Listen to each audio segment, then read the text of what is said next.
Hi, I'm Jeff. And I'm Marnie. We're two broke teachers who love to travel. Our years of experience traveling on a budget have given us insight into the best and most affordable ways to see the world. Now, we want to share our adventures and knowledge with you. Follow along as we share tips, tricks, and hacks to help you travel the world without breaking the bank. This is Broke Teacher Travel Podcast. Hi, welcome to Broke Teachers Travel Podcast. I'm Marnie. And I'm Jeff. And this is episode 5.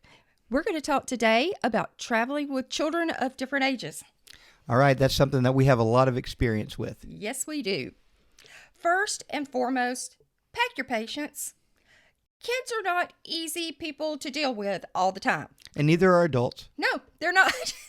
We love them, but traveling with children is a little bit different. You have to think about some things. You've got to put a lot of thought into things beforehand. What are some of the things you think are important when you travel with kids? Well, one thing I think that is extremely important, especially if you're traveling domestically, is try to keep the kids on the same routines that they normally are on. You know, eat breakfast around the same time, lunch around the same time. If they're really young and they have a nap time, try to settle that in for their nap time. Things like that. Yeah, I agree. Young children should definitely follow their regular nap schedule, even if they're napping in a stroller or if they're napping in your lap under a tree that's shady somewhere, that's fine, or just somewhere quiet if they're really young. That will work. It's best to get them back in a bed if you can because it follows their normal routine. But if not, do what you got to do. Don't try to be super parent and push through to the point that your patience expires. Like Marnie said, pack your patience. That's one of the biggest things. Take breaks frequently. Again, not just for your kids, but for yourself. It makes everything so much better. You know, it really does, those breaks. And sometimes those are where the moments come in. The moments in your vacation that bond happens. Sometimes it's during the breaks. You also need to give young children time to run. They have been either in a car or on a plane or in a museum or doing something where they are not getting that freedom that they need to run out that energy all day. And all kids, need time. They need breaks, like Marnie said, to run out that energy. Because if they don't run out that energy when you're trying to sleep that night at the hotel, they're going to run it out then. And you know what else? Sometimes they need a break from you. Oh, dang. All right. Never really for me. Do. Right. I mean, parents and children need breaks from each other sometimes. And for the kids, give them something to look forward to. I know one of the things when, I've traveled with my kids, we don't always, my daughter says I have an unhealthy obsession with dead people because I love to go to memorials and cemeteries and things like that. But if you throw in something like, a Converse custom shoes from New York City, then that makes everything a little bit better. To the Lego store or something. Yeah, there's lots of different things. And you don't always have to buy that stuff. No, sometimes you just don't. Go to have fun. Right. Absolutely. And if you're going on a road trip, frequent breaks are super important. Being trapped in that car is not fun for those little bodies who need to move constantly. People forget how much little children need to move. As a teacher of the little ones, I see it every day. They are not meant to sit all day like we have them doing sometimes. They need to move around. So let them stand up and do something for a little while. Stop somewhere. Let them run around. And having taught middle school and high school and even college, those guys, they don't want to sit around all day either. Something about moving and motion. One of the things that I also think about is for the young kids, especially if you're on a plane. I always think that the best way to pack is in a backpack. So that way you have both of your hands free to, to hold their hands. To hold their hands, I don't want to say handle the kids, but that's what you're doing. You want to make sure everything's good with them. Yeah, you want to keep your hand on them so they're safe. They are with you at all times. They're not wandering off or anything like that. And back to the road trip thing, I forgot to add something there, and I kind of want to add it in real quick. Play games with them. Play road games. It's so much fun. And don't go with the old school ones that they're bored with. Find something new. Take pictures and use them along the way and let the older kids meme the pictures. That's a lot of fun.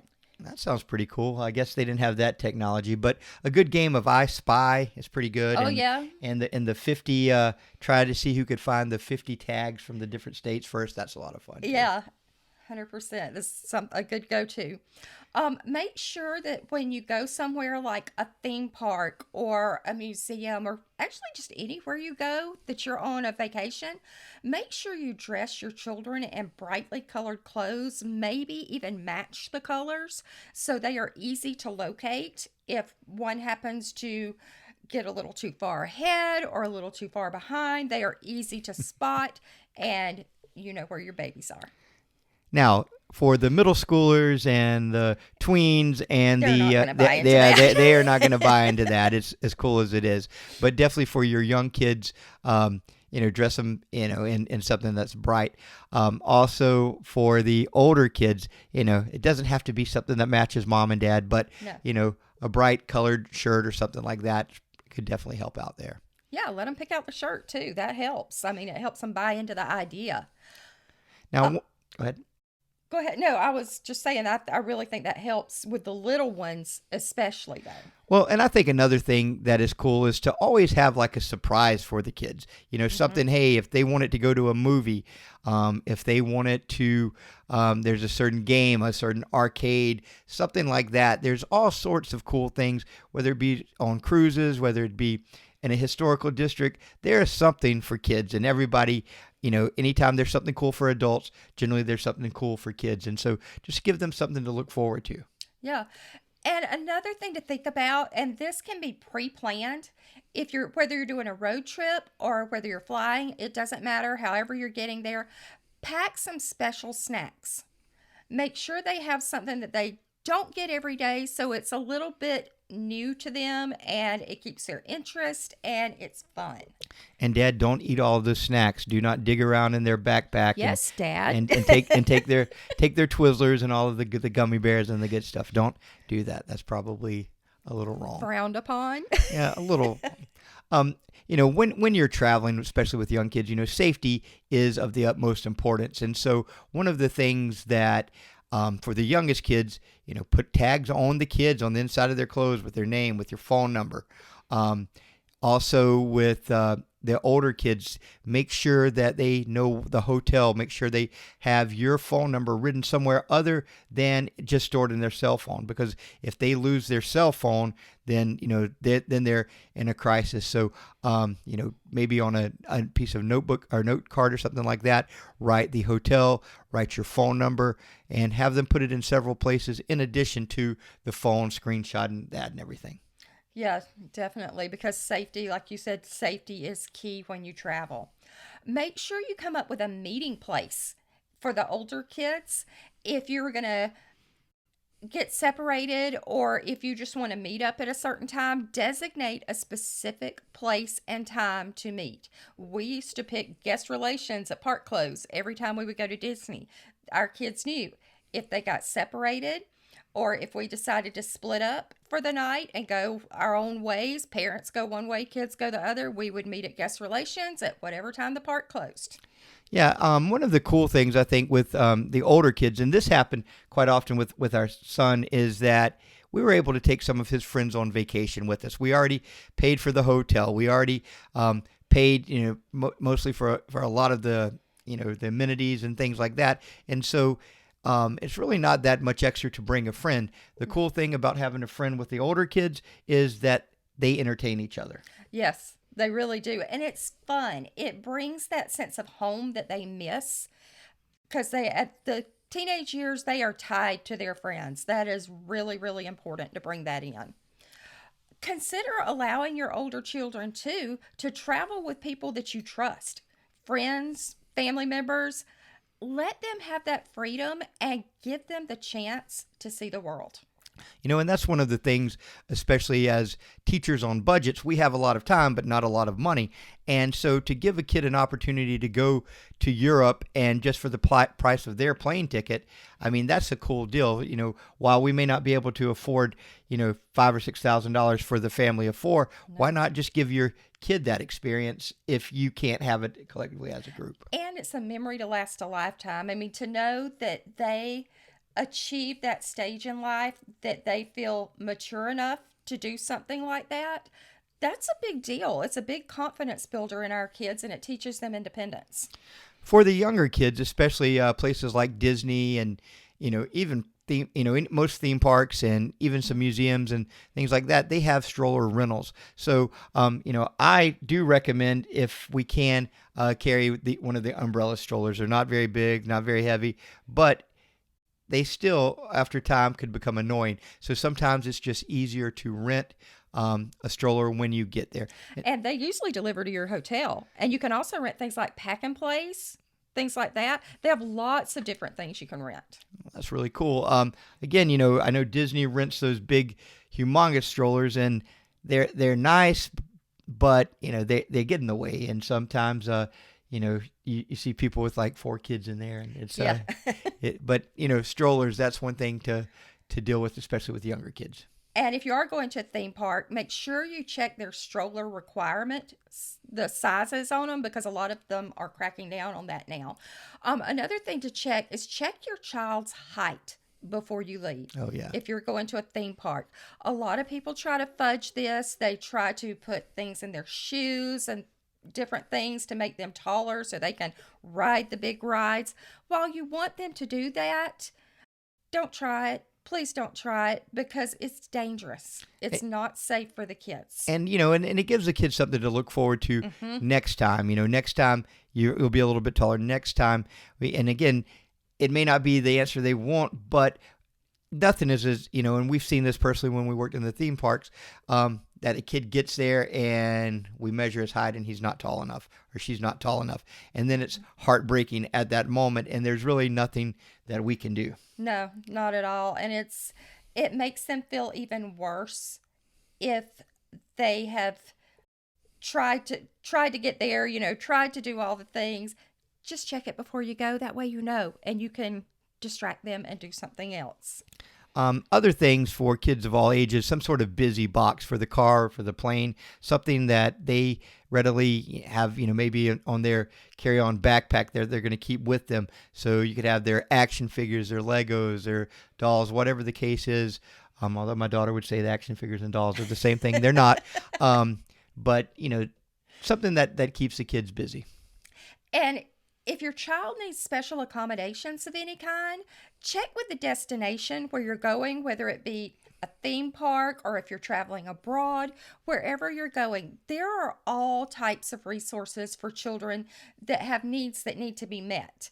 There are passes to help them not have to wait in lines, quiet spaces. I know that I believe it's SeaWorld and Discovery Cove, I believe, have some spaces for children on the autism spectrum that they can go and find a quiet spot to kind of reset. Things like that. Just check around. There are all sorts of things to help our children. And another thing that I think is important for young kids, and Marnie touched on this in our last episode, was to make sure that you practice with young kids. Okay. Again, we talked about in the last episode going through the whole process as far as boarding, but understand that there's more than just TSA. But for young kids, when they see the TSA agents in a hurry, trying to be efficient, trying to get people through, their voice gets raised to a young kid, it may seem like the TSA agent is angry at them. Generally, they're not angry at kids; they're angry at adults. But it happens. So those are things to look at. Also, the boarding process. Understand that when you get on the plane, this is what's going to happen. We're going to have to find this seat. There's a line, and sometimes there's pushing. So don't freak out about that. And again, that's one of the things for young people with the middle schoolers that we took to DC. We didn't have seat assignments in this particular airline, and so the kids really just sit anywhere. Do I need to sit between these people? Is that okay? So explain that situation if it's an airline that doesn't assign seats before. I think sometimes people forget that just because the kids are a little bit older, they still need guidance. Right, That absolutely. a lot of them have never done this before. And we want to avoid anxiety for the young kids. We want to avoid anxiety for the parents, because it's all intertwined. It really is. And that planning process is important too. including them on that. Right. Yeah, absolutely. And if we're looking at, if it is an airline where you do purchase the seats, hey, do you want the window seat? Do you want the aisle seat? Here's the advantage. If you have to go to the bathroom, let's get the aisle seat. If you just kind of want to look out and see what's going on, the window seat. So those things are pretty neat. And let them help with the trip planning. Where do you want to go? What are some things you like? Right. Absolutely. That type of thing. Remember when you're traveling with really young ones, bring extra clothes in your backpack, in your day bag, because things happen. Things get spilled. Accidents happen. You need them eventually. It may rain. May get wet. And a lot of children do not feel comfortable in wet clothes. So just bring extra. Always bring extra wet wipes, those kind of things too. Again, you want to make sure that everything is sanitized in the airplane. Don't want to go into this big detail because it's going to be another episode later. But the cleanliness, how deep are the planes cleaned in between? So let's make sure that we wipe off our everything. Our table, wipe off everything. And one of your favorite things. Meals, eating, candy, snacks. Snack bags. Snack bags. Okay. Again, snack bags on planes, they are important. And a lot of times, the airlines do a pretty good job of feeding you, bringing snacks and things like that. But if there's something that you absolutely love, go ahead and pack it up. And, for my daughter, she always said that we made her be the family pack mule because she was assigned to the snack bags. And so as she was walking, people may or may not have been digging around for snacks. Yeah, but she was also very good at packing the snack bags too. And she was also good at eating the snacks. So, but those snack bags, they're not just for the kids. I mean, they're for the adults too, and they also help if your child only likes certain items. Make sure you have them with them because a lot of kids don't like to eat the things that are served on planes and things like that. They want their normal kid foods. One of the things that, and again, it's always about broke teachers and about how to travel on a budget. One of the things when you eat at some theme parks, and once you go to Europe, you'll see things are quite different. That portion size are much smaller. But if we're in a theme park here, portion sizes are pretty good. So if you want a snack, maybe just split a kid's meal, and that's a snack for two people. So that way nothing goes to waste and it's just enough to hold you over to your big meal. Right. Or even a pretzel or anything like that. They're huge. You can definitely share things. Make sure you call your airline ahead of time and find out what the infant/child policy is for the trip because some airlines require that the child have their own seat and others allow for lap sitting up to a certain age. So definitely check into that because it could change the cost of your whole trip there. I mean, because if you have to pay for another ticket, right, then you need to factor that in. That's a big deal on a budget. And we mentioned earlier, trying to schedule your flights to coincide with your child's sleep schedule. I know I was just talking about a trip that I'm taking to Turkey this year, and we fly out at approximately 9:30. It's an 11-hour trip. I'm kind of happy about that because that coincides with when I at least I'm supposed to go to sleep. Yes. And so it's even better for kids that to try to keep them on a routine. There will be some jet lag. There will be, an acclimation process, but try to at least on that initial trip coincide it with their sleep patterns. And something else to think about, and this needs to be considered very far in advance if you are traveling abroad. Children's passports are a little different from adults. There's a little more involved in what they will and won't allow for the children's passports, even babies, and you have to have one for them. Make sure to do this.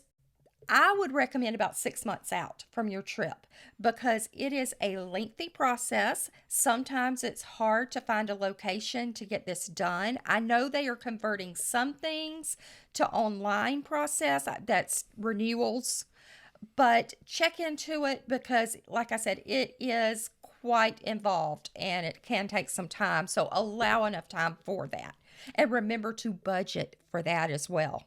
Okay, another thing we want to look at is, when you have souvenirs and things like that, it doesn't have to be the most expensive thing. It doesn't have to be the $400 Lego set that is going to get lost in the hotel. It could be something as much as, costing a dollar and 1 cent. Pressed pennies. Pressed pennies, yes. Throughout Disney, we had pressed pennies. Everywhere. Pressed pennies. So we still have pressed pennies, and that was the memory that we had from those places. In many of the places in Europe, the Versailles, for example, or Notre Dame, you could go in there and get these little tokens for like $2, and it's got the picture of them on there, and for a couple bucks, that's really, really cool. The thing that's so cool about those is they cost you $2, but you come back and you give it to somebody, and it looks like a gold coin. It's not really gold, but they think you spent a lot more money on them than you actually did, so that's kind of cool. Postcards are good too. Yeah, postcards, and something that is kind of cool.